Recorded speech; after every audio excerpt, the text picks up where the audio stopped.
A quinta e última temporada de Stranger Things chegou ao seu final com um encerramento até que respeitoso, mas que infelizmente não conseguiu fazer jus à grandiosidade da série.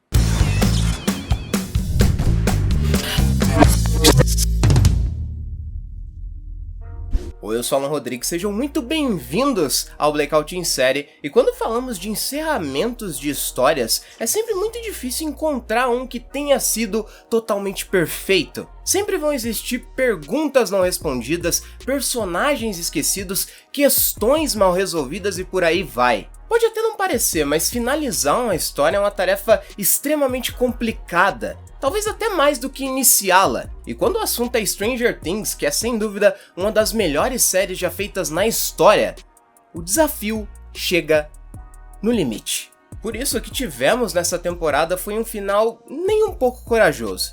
Você sentia a todo momento que os produtores não estavam nem um pouco afim de arriscar, seja com os personagens, seja na estrutura dos episódios. Personagens como Ted Wheeler, por exemplo, que poderiam perfeitamente ter morrido lá na terceira temporada, continuaram firmes e fortes para fazer absolutamente nada.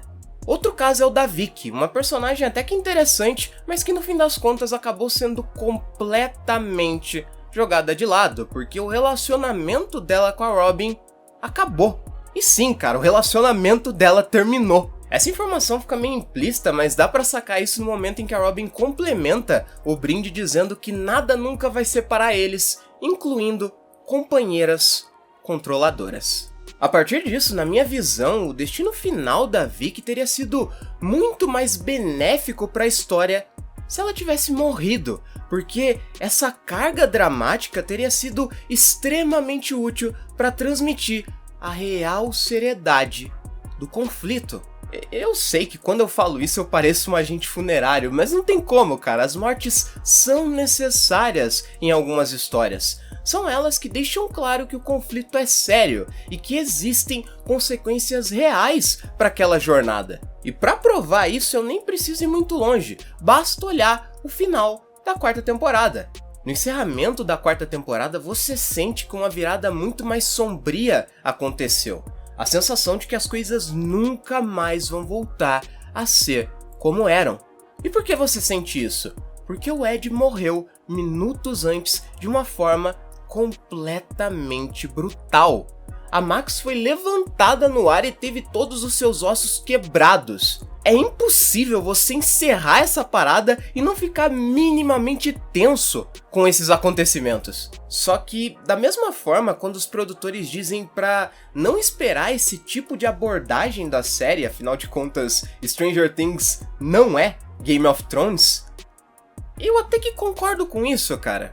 Você não precisa matar gente a rodo pra mostrar o quanto a sua história é grandiosa. Inclusive eu até acho esse pensamento um pouco infantil. A verdade é que se a morte não tem uma função narrativa e só tá ali pra chocar, talvez ela nem precise acontecer mesmo. Um ótimo exemplo disso é o Carl lá do The Walking Dead. Os caras inventaram de matar o personagem só pra chocar o público e destruíram a série com essa decisão. Além disso, se você for analisar todas as temporadas de Stranger Things, existe um padrão bastante conhecido que eu tenho certeza que você conhece, porque essa parada chegou até a virar meme, que é o fato de que entra um personagem novo na série, o personagem novo morre. A gente cansou de ver isso. Mas por que eu, pessoalmente, nunca achei isso um problema? Porque uma das maiores qualidades dessa série sempre foram o quanto os seus personagens eram bem escritos. Com exceção do Sr. Wheeler, é claro. Não dá pra acertar sempre. Bom, mas tirando ele, a maioria só precisava de alguns minutos de tela pra já ser considerado parte do elenco principal. No caso dessa temporada, tivemos o Gold Derek, por exemplo. O meu ponto aqui é que, depois da quarta temporada, a série assumiu um caminho totalmente sombrio pra sua resolução. Um caminho que a quinta temporada simplesmente não conseguiu sustentar. E para sustentar esse caminho não precisava matar os personagens importantes. Era só ter olhado para esses outros personagens que eu mencionei, que no final das contas acabaram mesmo ficando de lado. Agora, quanto à estrutura dos episódios, uma coisa que acabou me incomodando muito mais do que deveria foram as estratégias explicativas repetitivas. O tempo inteiro, algum personagem bolava algum plano mirabolante e explicava isso por meio de uma analogia. Tem gente que odeia esse tipo de recurso, né? Acha que tá explicando demais, que tá subestimando a inteligência do público. Eu, pessoalmente, não tenho tanto problema com isso. Pra mim, a regra é clara. Explicou a parada, não fez monólogo chato e ainda me arrancou umas risadas? Tô dentro, cara. Não preciso de muito pra ser feliz. Aquela analogia do pau da Robin, por exemplo. Pô, eu adorei aquela cena, cara. Dei muita risada. O problema é quando você resolve usar essa estrutura a temporada inteira. Aí você força um pouco a barra, né, amigão? O cúmulo pra mim foi quando a própria Robin começou a explicar a mente do Vecna usando discos. Ali eu pensei, o pessoal perdeu um pouquinho a mão aqui. E já que estamos falando do Vecna, ao longo de toda a temporada, a construção da trama foi muito clara. O núcleo de protagonistas contra o Vecna, o exército contra o núcleo de protagonistas e o Vecna contra todo mundo. Essa era a grande promessa da temporada e, sinceramente, a batalha final poderia perfeitamente ter juntado esses 3 núcleos de conflito num verdadeiro todos contra todos. Qual é, cara? Os caras tinham dinheiro pra fazer isso. Mas não, eles optaram por deixar apenas o núcleo de protagonistas lutando sozinho contra o Devorador de Mentes, o que por si só já é uma ideia bem forçada. Você precisa suspender muito a sua descrença para acreditar que aquele grupo sozinho conseguiria derrotar aquele Megazord. Mas tudo bem, talvez isso seja chatice da minha parte, né? Não sei. Mas o Vecna tinha um exército, né, gente? Onde é que estavam os Demogorgons, os Democães, os Demobats? Onde é que tava a rapaziada, cara? E nem vem me falar que eles estavam abaixo do abismo, cara, porque os Demobats tinham um asa, eles podiam chegar lá voando. Sinceramente, dava pra essa batalha ter sido muito mais grandiosa.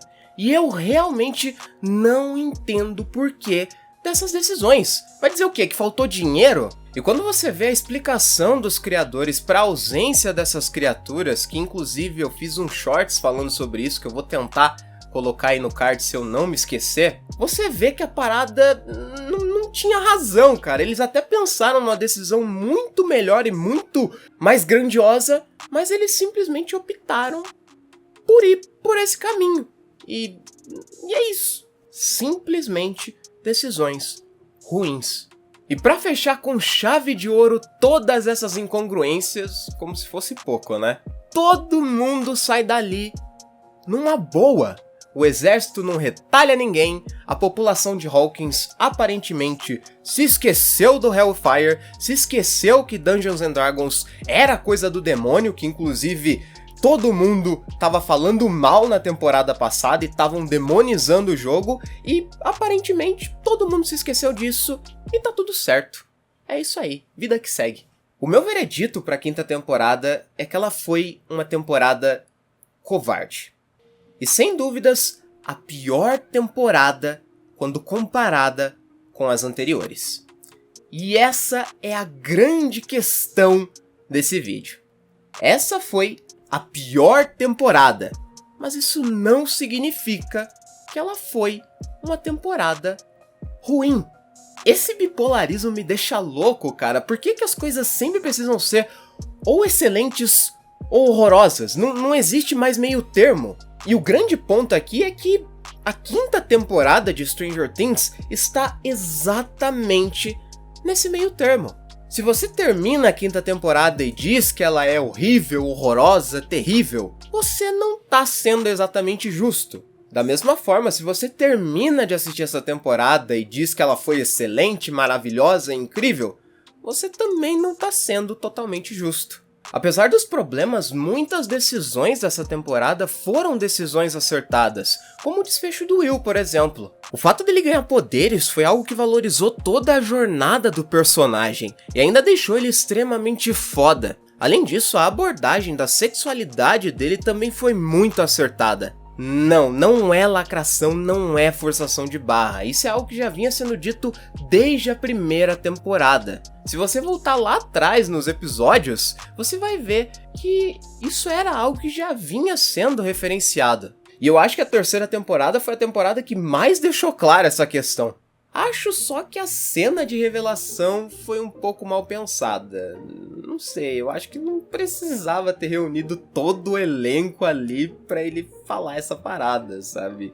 Tinham personagens que claramente não precisavam estar ali, sabe? E aí você olha aquele personagem ali naquela situação, ouvindo aquilo e fala... Já olhou pra alguém e pensou, o que passa na cabeça dela? Que viadão bonito, hein? Gostei também da trama do Dustin, é super compreensível ele tá daquele jeito depois da morte do Ed e, cara, quando ele desabafa com o Steve, nossa, eu quase fui junto com ele, cara. Momento extremamente emocionante e o discurso final do personagem pegando o diploma também foi muito foda e serviu como uma ótima referência ao que o próprio Ed queria fazer. O fato da Nancy não ter ficado com ninguém pra mim foi a cereja do bolo, gostei demais, porque, vamos ser sinceros, né? Os únicos casais que realmente tinham química nessa série eram o Lucas e a Max e o Hopper e a Joyce.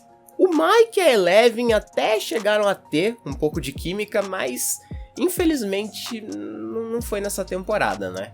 Então, se tinha um casal que merecia ficar junto, com certeza esse casal não era o Jonathan e a Nancy. E eu acho que a relação deles já vinha sendo desgastada há um bom tempo, sabe? A discussão que eles tiveram na terceira temporada, pra mim, foi muito forte, cara. Foi uma discussão quase que de término de relacionamento mesmo, sabe? Então, eu realmente acredito que foi uma decisão muito boa a Nancy ter ficado sozinha no final. Achei bacana também a mitologia por trás do mundo invertido, a ideia do abismo, do buraco de minhoca, foram conceitos muito criativos e renderiam facilmente mais uma temporada e até mais um spin-off aí.